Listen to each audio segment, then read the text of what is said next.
Hello,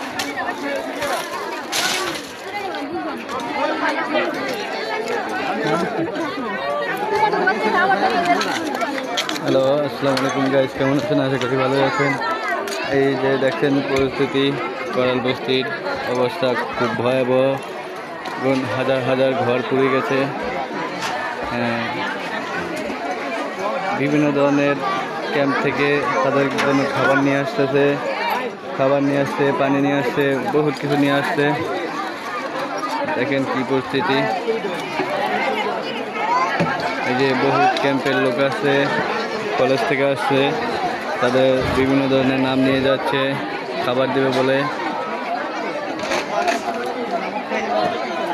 গতকালকে আমি আসতে পারি নাই, কারণ রাত্রেবেলা ঢুকতে পারি নাই মানুষের জ্বালায়। বিকাল 5টা 5:30টার সময় আগুন লেগেছে।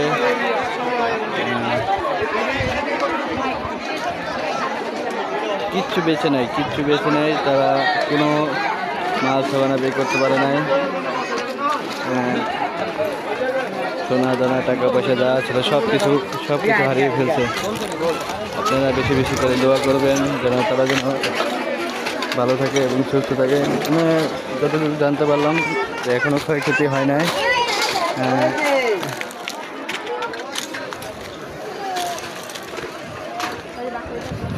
এখন আপনাদের মাঝে এই ভিডিওটা তুলে দিয়েছি। যারা ঘরের যদি সাহায্য যদি করতে চান তাহলে আমি আমার নাম্বার দিয়ে দেব।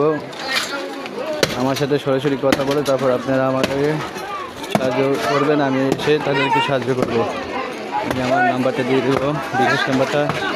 আপনারা লাগলে সরাসরি আমার সাথে কথা বলুন। এগুলো আমি যে টাকা নিয়ে যে খাবো তা না, বুঝছেন? এই যে গরিবেরা যে শত শত যে ঘর বাড়ি যে তুলছে,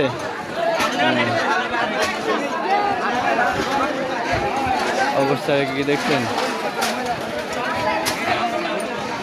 আপনারা যদি একটু সহযোগিতা করেন তাহলে তাদেরকে কিছু খাবার মুখে তুলে দিতে পারবো। তাদের এখন থাকার কোনো স্থান নাই, এখন বর্তমানে তারা এই পরিষ্কার করতেছে, এখানে গ্যাপে গ্যাপে থাকবে। এবং ক্যাম্পের বিভিন্ন ধরনের লোক আসছে, ক্যামেরাম্যান আসছে, বহুত লোক আসছে, ঠিক আছে? আমার যে ভাই বোনেরা, আমাদের মাঝে একটা কথাই বলি, যদি আপনারা যদি সাহায্য করতে চান, যদি আমি